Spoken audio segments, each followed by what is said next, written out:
안녕하십니까. 안녕. 오늘은 저희 건축사를 좀 찾아왔는데요. 궁금한 점들 이렇게 물어보러 저희 4명이서 찾아왔고요. 그 다음에 소개를 드리자면 여기는 K, 상가정석 K입니다. 여기는 육가원칙입니다. 육하원칙, 여기는 엄지척 권지척입니다. 권지척입니다. 저는 달달한 부동산의 초승달입니다. 와, 너무 반갑습니다. 기대됩니다.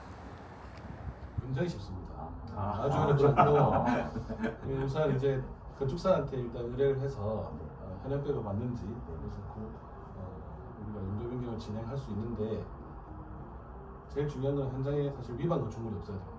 위반 건축물이 있다고 하면 철거를 하고 나서 저희가 용도 변경 업무를 진행할 수 있고 설령 건축물 현황 도면, 그러니까 평면도가 없는 경우도 있기 때문에 그런 거는 건축사가 현장 실측을 통해서 저희가 진행할 수 있습니다. 그래서 일단 건축사한테 의뢰하시면 모든 해결됩니다. 네.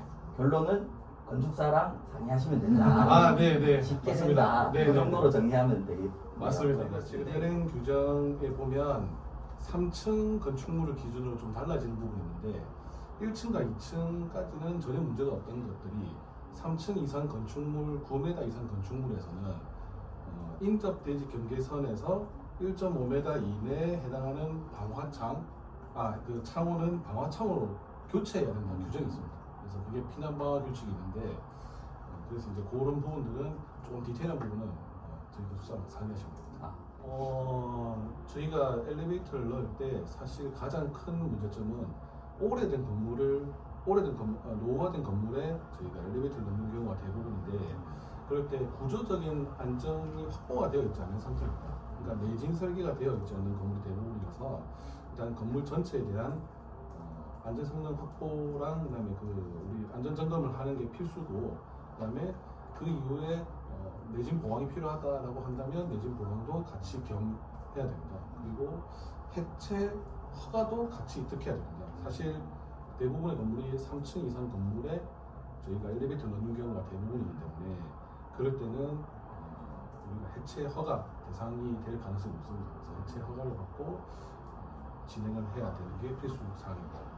그 해체 허가는 어떤 식으로 좀? 해체 허가는 저희가 이제 그 규정에 따라서 건축물 관리법에 따라서 해체 허가 대상이 나눠집니다.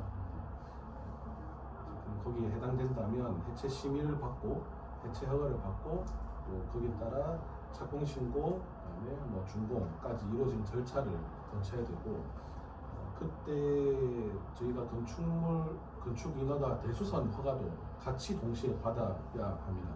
그래서 해체와 대수선을 동시에 지금 현재 부산 같은 경우는 부산 건축사 협회에서 지정하는 감리자가 지정을 받아서 감리 업무로 도입이 되어 있습니다.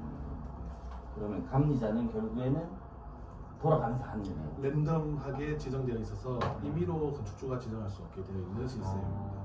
그러면 만약에 30일이 나왔다. 네. 그러면 감리비가 어마어마. 대략 30일이면 한 4천만 원 정도 된다고 보시면 됩니다. 약.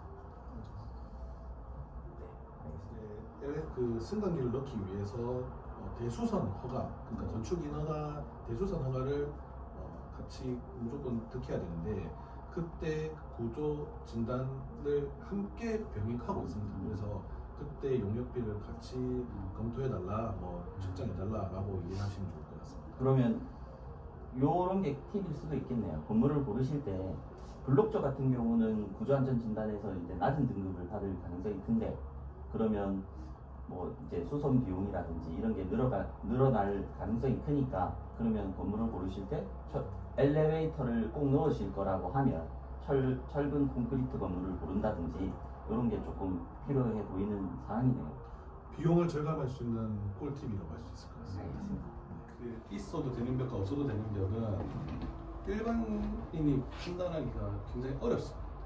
이게 내력벽과 비내력벽이라고 우리가 칭하긴 하는데 벽식 구조 같은 경우에는 모든 벽이 다 내력벽으로 가야 되고 콘크리트 벽 같은 경우에는 기둥과 보가 있는 구조는 비내력벽이라 볼 수 있는데 계단실 같은 경우에는 일부 내력벽일 수도 있고 그래서 사실 이거를 그냥 딱 현장만 봤을 때는 내격벽이나 비내격벽이나 보기는 어렵습니다. 저희가 호스텔로 변경하기에는 사업계획 승인을 필수적으로 받아야 됩니다. 관광가에서. 그래서 사업계획 승인을 받는 게 필수이기 때문에 그거에 대한 사항을 고려하셔야 되고, 그 다음에 전기통신 소방 관련된 시설들이 필수적으로 설치돼야 되기 때문에 기존에 소방시설이라든지 있는 건물이면 유리하겠지만 없다 하더라도 설치가 가능한지 여부는 한번 확인해 보셔야 될 것 같습니다. 그리고 최근에 보면 이제 호스텔 질문들을 계속 하실 수밖에 없는데요. 그 이유가 이제 모텔이나 원룸 이런 것들을 이제 매수해서 호스텔로 변경해서 하시려는 분들이 좀 많거든요. 저희 투자자분들께서 그럴 때 이제 모텔이나 원룸을 매수할 때 좀 고려해야 될 부분들이 좀 있을까요? 특히 그 소방, 우리가 기계 소방이나 스프링클러 같은 시설을 설치해야 되는 경우가 있을 수도 있고 없을 수도 있는데, 그런 거는 면적 기준에 따라서 좀 달라지는 부분들이 있기 때문에 한번 규정에 따라서 설치하는 걸 검토하시거나 고려하시는 게 제일 좋을 것 같습니다. 와. 와.